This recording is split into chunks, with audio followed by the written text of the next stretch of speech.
السلام علیکم دوستو، امید کرتا ہوں کہ آپ لوگ خیر و عافیت کے ساتھ ہوں گے۔ آج میں آپ کی خدمت میں حاضر ہوا ہوں ایک نیو ویڈیو لے کر۔ جیسے کہ آپ تمامی حضرات کو معلوم ہے کہ اجمیر شریف کو لے کر کیا چل رہا ہے اور کیا بوال مچا ہوا ہے۔ آئیے، مفتی سلمان ازہری صاحب کا بھی بیان آ گیا ہے، انہوں نے اجمیر شریف کو لے کر کیا کہا ہے۔ آئیے، ان کی ویڈیو بتانے سے پہلے آپ کو میں دو باتیں بتانا چاہتا ہوں کہ انہوں نے کہا ہے کہ جو اللہ کے گھر کی عبادت کرنے سے روکے، ذکر و اذکار کرنے سے روکے، وہ سب سے بڑا ظالم ہے۔ جیسے قرآن کریم میں آیا ہے وَمَنْ أَظْلَمُ مِمَّنْ مَنَعَ مَسَاجِدَ اللَّهِ، کہ جو اللہ کے گھر میں عبادت کرنے سے، ذکر و اذکار کرنے سے روکے، وہ سب سے بڑا ظالم ہے۔ آئیے، زیادہ وقت نہ لیتے ہوئے آپ کو ان کی زبانی سناتا ہوں کہ انہوں نے کیا کہا ہے، اور آپ سے گزارش ہے کہ آپ فل ویڈیو واچ کیجئے، تب آپ کو سمجھ میں آئے گا۔ اب آئیے ان کا ویڈیو آپ کو الحمد للہ وکفا وسلام علی حبیبہ المصطفیٰ اما بعد فاعوذ باللہ من الشیطان الرجیم بسم اللہ الرحمن الرحیم ومن اظلم ممن منع مساجد اللہ ان یذکر فیہا اسمہ وسعی فی خرابها صدق اللہ مولانا العظیم۔ بارگاہ رسالت مآب صلی اللہ علیہ وسلم میں درود پاک کا ہدیہ پیش کریں۔ اللہم صلی علی سیدنا و مولانا محمد معدن الجود والکرم وآلہ واصحابہ الکرام وابنہ الکریم وبارک وسلم صلاة دائمة سرمدا ابدا۔ اللہ عز و جل قرآن عظیم میں ارشاد فرماتا ہے، اس سے بڑا ظالم کون جو اللہ کی مسجدوں میں اللہ کا ذکر کرنے سے روکتا ہے، وہ سب سے بڑا ظالم ہے۔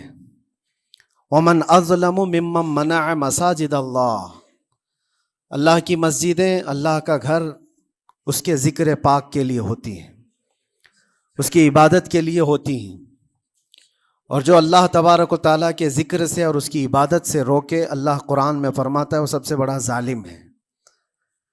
میرے عزیزو، تاریخ اگر دیکھتے ہیں ہم تو ہر زمانے میں معرکہ حق و باطل ہوتا رہا ہے۔ باطل طاقتیں ہمیشہ یہ چاہتی ہیں کہ اللہ کے ذکر کو روکیں، کیونکہ طاغوت شیطان جس کا ذکر قرآن میں ہے، وہ ہمیشہ سے یہ چاہتا رہا ہے کہ اللہ کا ذکر کرنے والوں کو روک دیا جائے، کیونکہ اس نے اللہ تبارک و تعالیٰ سے یہ وعدہ کیا، چیلنج کیا تھا، لَأَقْعُدَنَّ لَهُمْ صِرَاطَكَ الْمُسْتَقِيمَ، اے رب میں تیرے سیدھے راستے پر بیٹھ جاؤں گا، ثُمَّ لَآتِيَنَّهُمْ مِنْ بَيْنِ أَيْدِيهِمْ وَمِنْ خَلْفِهِمْ وَعَنْ أَيْمَانِهِمْ وَشِمَائِلِهِمْ، اور میں اس سیدھے راستے پر جو بھی گزرے گا اس کو کبھی سامنے سے آ کر بہکاؤں گا، کبھی پیچھے سے آ کر بہکاؤں گا، کبھی دائیں سے کبھی بائیں سے۔ اور اللہ تبارک و تعالیٰ سے شیطان مردود یہ کہتا ہے، وَلَا تَجِدُ أَكْثَرَهُمْ شَاكِرِينَ، تو تیرے بندوں میں شکر گزار بندے نہیں پائے گا۔ مطلب یہ ہے کہ ابلیس لعین مسلسل یہ کوشش میں ہے کہ اللہ تبارک و تعالیٰ کے بندوں کو اس کے ذکر سے دور کرے، اس کے شکر سے دور کرے۔ آج بھی وہ کیفیت ہم دیکھتے ہیں کہ سب سے زیادہ اللہ کے ذکر سے روکنے کے لیے جو شیطانی طاقتیں کوشش کر رہی ہیں، مگر میرے عزیزو، یہ تمہارا امتحان ہے، تمہارا امتحان ایسا کہ کبھی یہ مت سمجھنا کہ تم خالی ہو، کیونکہ قرآن پاک اللہ تبارک و تعالیٰ 21ویں پارے میں فرماتا ہے، احسب الناس ان یترکوا ان یقولوا آمنا وہم لا یفتنون، کیا لوگ یہ گمان کر کے بیٹھے ہیں کہ وہ ایمان لے آئے تو ہم ان کو آزمائیں گے نہیں، یا ان کو چھوڑ دیا جائے گا؟ جو ایمان لایا ہوا بندہ ہے وہ آزمایا جائے گا۔ ایمان اگر تمہارے پاس ہے تو تمہیں امتحان سے بھی گزرنا ہی ہوگا۔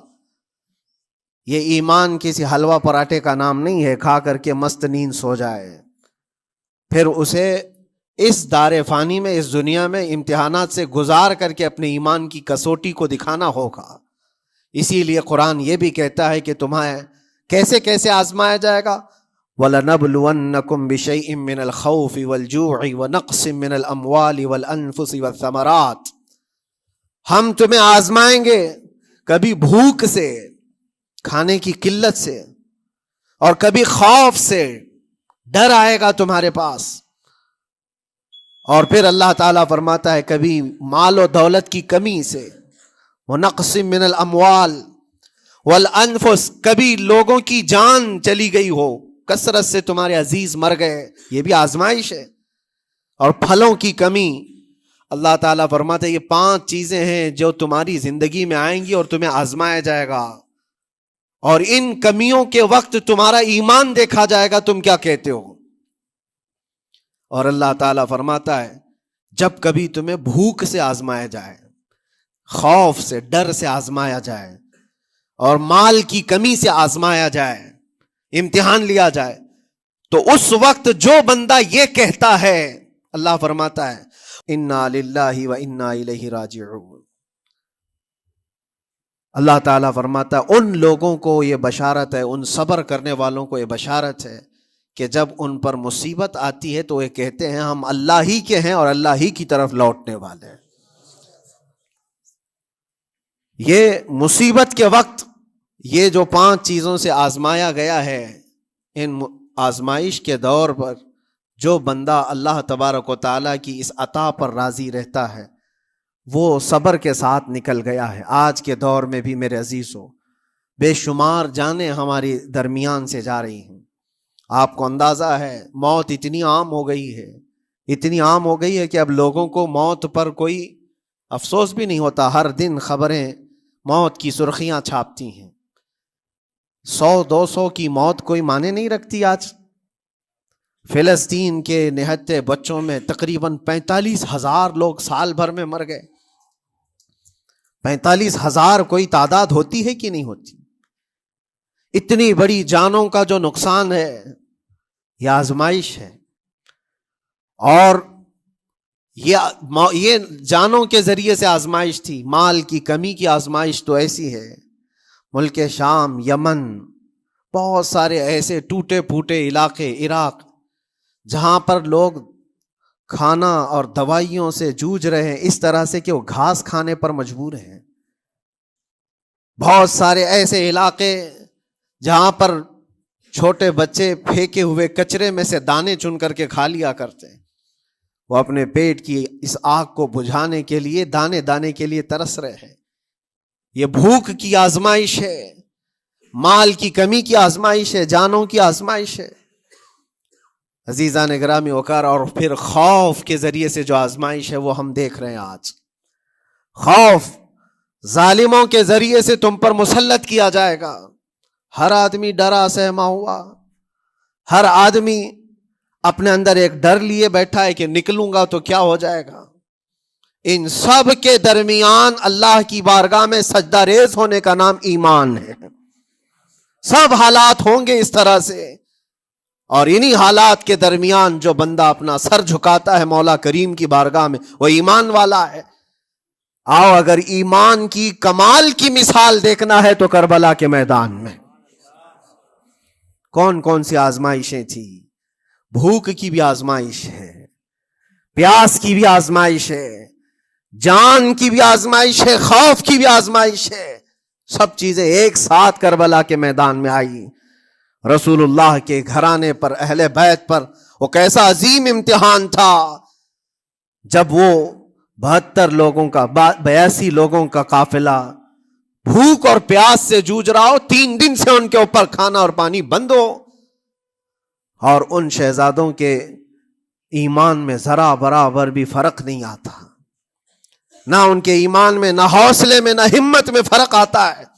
3 دن کے بھوکے اور پیاسے باطل سے نپٹنے کے لیے کس طرح سے کمر بستہ ہے، یہاں تک کہ بھوک کی شدت ایسی تھی کلیجہ منہ کو آئے، 6 ماہ کا بچہ بھی روتے روتے زبان جس کی سوکھ گئی ہو، وہ ماں جو بچے کو دودھ پلاتی ہے اس کے سینے سوکھ چکے ہوں، دودھ ختم ہو چکا ہو، ماں کے پستانوں میں کیسی قلت ہوگی، پانی کا ایک قطرہ ان کے گھر تک نہیں پہنچ پاتا، ماں اپنے بچے کو دودھ نہیں پلا سکتی تھی، اس سے زیادہ کیا آزمائش تھی؟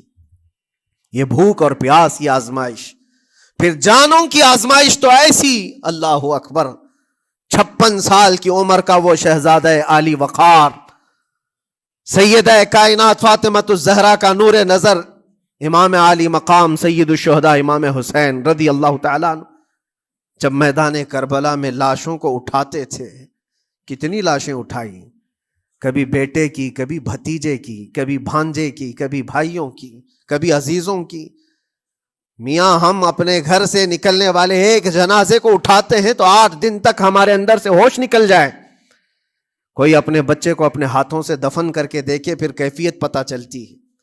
امام حسین نے ایک نہیں اپنے لاڈلوں کی لاشیں اس طرح سمیٹی ہیں. ان کے جوان بیٹے علی اکبر کو جب شہید کر کے گھوڑے دوڑائے گئے تھے جسم کے اوپر سے، ٹکڑے الگ ہو چکے تھے، اس کو سمیٹتے ہوئے کون بیٹھا ہے؟ رسول اللہ کا نواسا.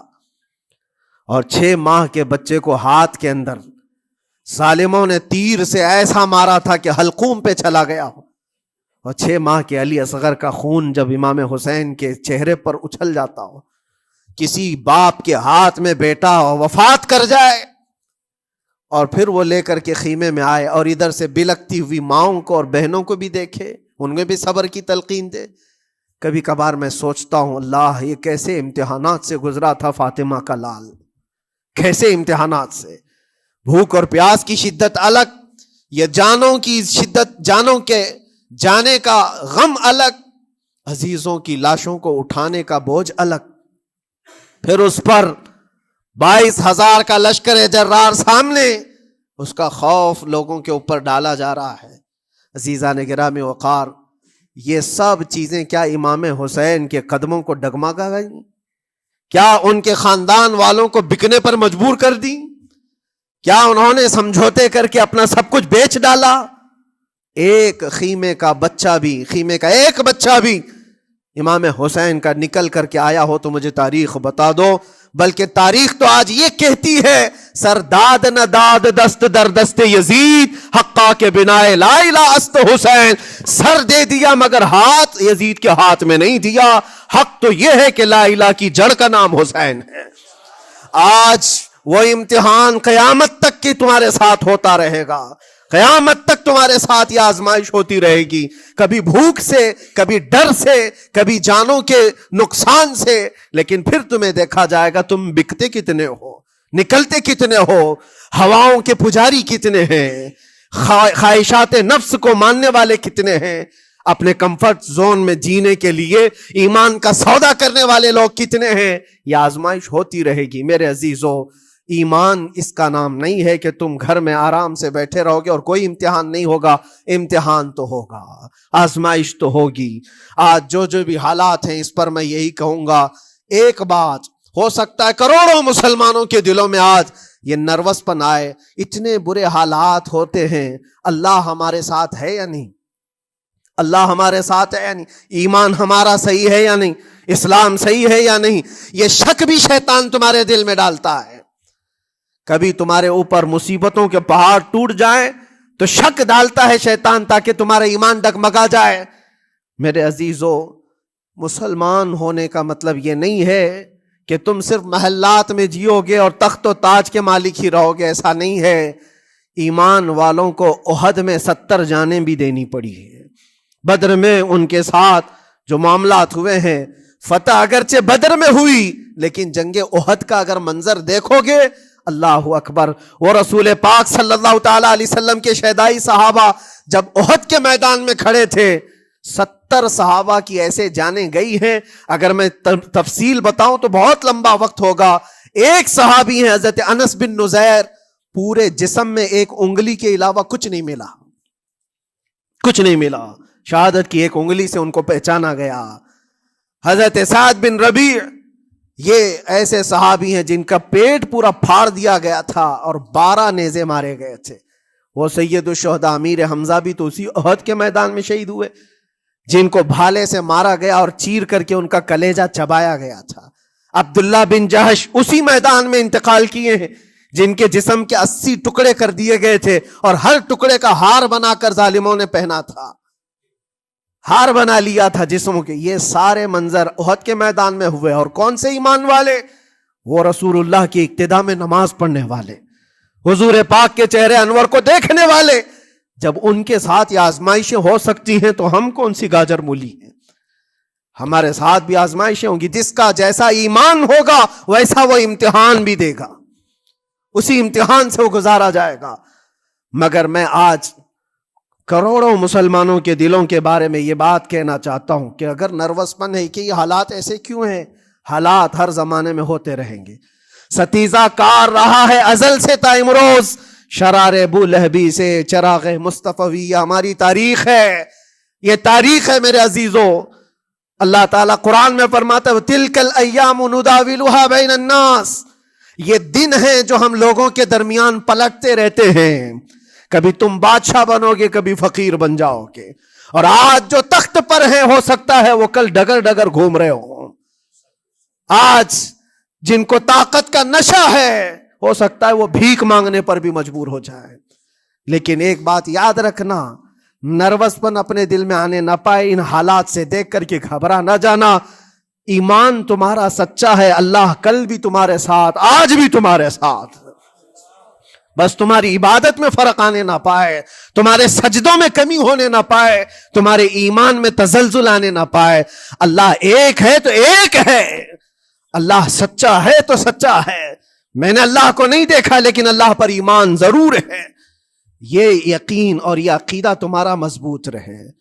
ہاں ہمیں معلوم ہے, کچھ لوگ ہم سے پوچھتے بھی ہیں, اللہ تبارک و تعالیٰ پوری کائنات کا مالک جس نے ہر چیز پیدا کیا اور اس کی عبادت کرنے والے ہو آپ, لیکن پھر اسی اللہ رب العزت کی یہ مسجدیں کیوں ڈھائی گئی, کیوں مسجدوں کو ختم کیا جا رہا ہے؟ اللہ کے ذکر کو روکنے کے لیے طاقتیں پوری مسجدوں کو ڈھانے کی کیوں بات کرتی ہیں؟ پھر اللہ کچھ کیوں نہیں فرماتا؟ میرے عزیزو, یہ کائنات ہے جس کو اللہ نے اسباب پر بنا کر بھیجا ہے اور تمہیں عمل کے لیے بھیجا گیا ہے. تمہارا عمل دیکھنا ہے, تم کتنے پابند ہو, تم کتنے اپنی حفاظت کرتے ہو, تمہارے ایمان کی, تمہاری عبادتوں کی, تمہاری مسجدوں کی. تم مسجدیں خالی کر کے گھوم رہے ہو, فجر کی نماز میں اپنے گھروں پر سوئے ہو اور پھر اللہ کے گھروں کی حفاظت کی بات کر رہے ہو کہ مسجدیں ڈھائی جا رہی ہیں, مسجدوں پر آکرمن ہوتا ہے. یہ ساری باتیں کیوں؟ تم جب ان صفوں کو خالی کر دو گے, یہ مسجدیں چیخ چیخ کر پکارتی ہیں اللہ کی بارگاہ میں. پل بھر میں بنا لی, شب بھر میں بنا لی مسجد تو ایمان کی حرارت والوں نے. من اپنا پرانا پاپی تھا, بچپن سے نمازی بن نہ سکے. مسجدیں بڑی بڑی شاندار بنا لینا اور اس کو آباد نہ کرنا, یہ بھی تو ظلم ہے.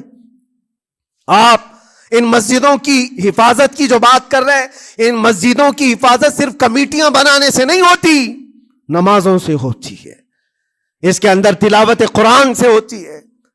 عزیزان گرامی, اور پھر یہ بات ان ظالموں کے لیے کہ اگر وہ ہاتھ لگا کر مسجدوں کو اٹھانا پھینکنا اس کو اپنی طاقت کا ذریعہ سمجھتے ہیں تو سمجھ لو تھوڑے دن کی بات ہے.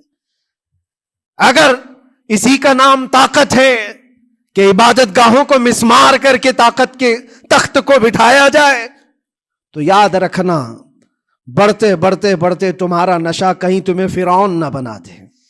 اور اگر فرعون بن گئے تو انتظار کرو, اللہ تعالیٰ بڑے بڑے فرعونوں کو صرف پانی سے ہلاک کرتا ہے. بہت بڑے بڑے نمرودوں کو اللہ تعالیٰ مچھر سے ہلاک کرتا ہے. وہ ابرہہ بھی تو آیا تھا جو کعبہ ڈھانے کے لیے آیا تھا, ہاتھیوں کا لشکر لے کر آیا تھا, جس کا ذکر قرآن پاک میں الم تر کیف فعل ربک باصحاب الفیل.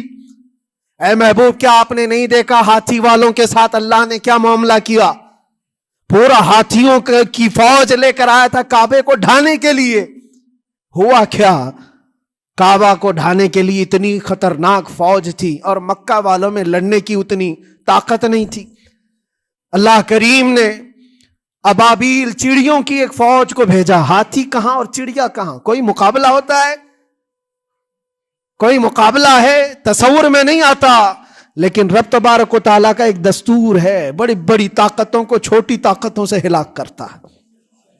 چھوٹی چھوٹی سی چڑیاں ایک ہاتھ میں تمہارے آ جائیں, ایک چونچ میں اور 2 پاؤں میں کنکریاں لے کر آتی تھی، اوپر سے صرف وہ کنکریاں گراتی، ہاتھیوں کے پیٹ پھٹ جاتے اور آگ لگ جاتی تھی۔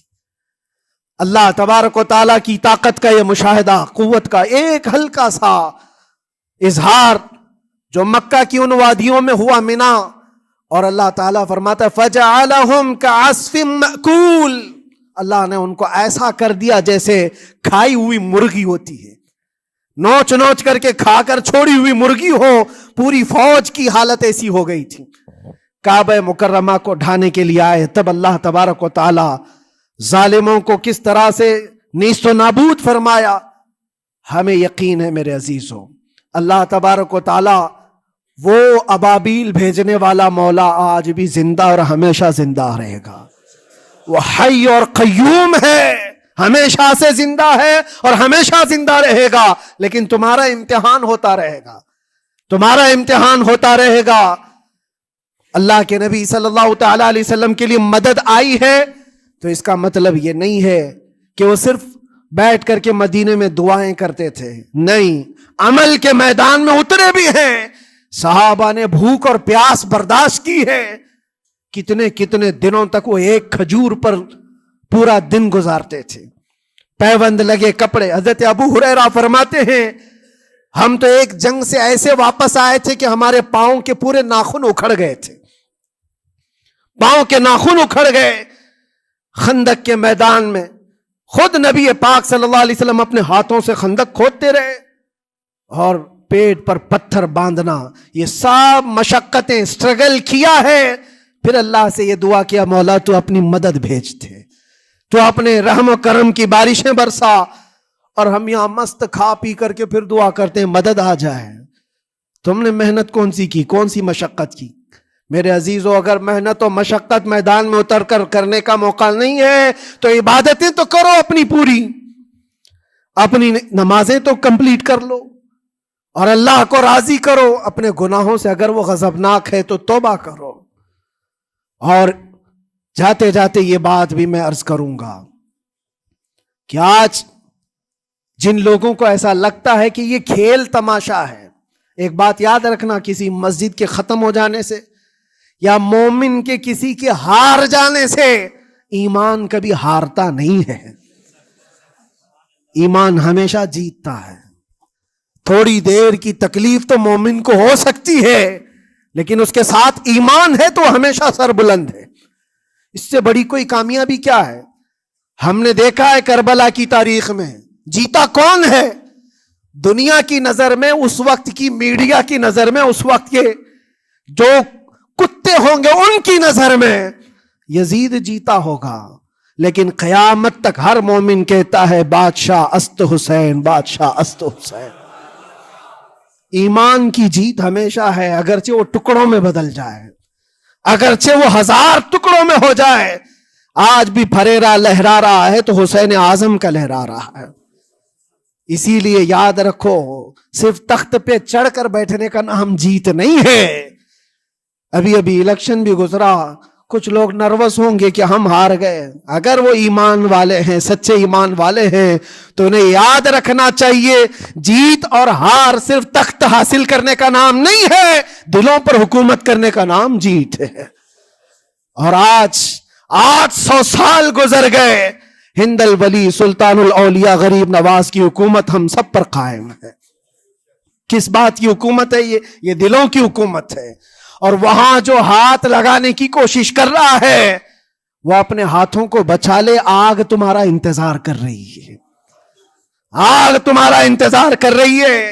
اس لیے کہ اللہ فرماتا من عادی لی ولیا فقد آذنتہ بالحرب، جس نے میرے ولی سے دشمنی کی میں اس کو اپنے ساتھ جنگ کا اعلان کرتا ہوں۔ اور اب تعالیٰ سے جنگ کرنے کے لیے تیار ہو؟ اللہ کے ولی سے مقابلہ کرنا چاہتے ہو؟ اللہ کے ولی کو چھونا چاہتے ہو؟ رب تعالیٰ فرماتا ہے جو اللہ کے ولی سے دشمنی کرتا ہے اسے میں اپنے ساتھ جنگ کا اعلان کرتا ہوں۔ ہے کسی کی ہمت و طاقت اللہ سے جنگ کرنے کی؟ تو جو یہ چاہتے ہیں کیڑے مکڑوں کی موت مرو گے، اس سے بھی خطرناک ذلیل ہو کر مر جاؤ گے۔ اجمیر معلیٰ یہ صرف اور صرف ایک دھرتی کا نام نہیں ہے، اللہ کے ولی کی آباد کی ہوئی مقدس زمین ہے۔ اور ہم سنیوں کی آستھا ایسے ہے، امام اہل سنت فاضل بریلوی اعلیٰ حضرت فرماتے ہیں دنیا بھر میں جہاں دعائیں قبول ہوتی ہیں ان جگہوں میں سے ایک جگہ کا نام اجمیر معلیٰ ہے، جہاں اللہ تعالیٰ دعائیں قبول فرماتا ہے۔ ہم اپنی آستھا ہی نہیں رکھتے میرے عزیزوں، اپنی جان بھی حاضر ہے غریب نواز کے قدموں کے لیے۔ اس لیے میں کہنا چاہتا ہوں سرکار غریب نواز رضی اللہ تعالیٰ عنہ کے رکشک، یہ لوگ اگر یہ سمجھتے ہیں کہ مسلمان بکھر گئے ہیں، ٹوٹے ہیں، بکھرے ہیں، ان کے پاس کوئی طاقت نہیں، کوئی سیاست نہیں، اور ہم جس کو چاہیں آکرمن کر کے ختم کر دیں، ہو سکتا ہے ہم سب کو مار ڈالو تمہاری طاقت کے ذریعے، لیکن وہ غریب نواز ہے۔ مفتی سلمان اپنے باپ داداؤں کی تاریخ یاد رکھنا، پوچھنا، جو غریب نواز کو اٹھانے کی کوشش کیا اٹھ گئے، اور وہ دھرتی پہ آج بھی آباد ہے، انشاءاللہ قیامت تک اجمیر معلیٰ چمکتا رہے گا۔ اس چینل سے جڑے رہے اب تک کے لیے۔ سرکار غریب نواز رضی اللہ تعالیٰ عنہ کے آستانے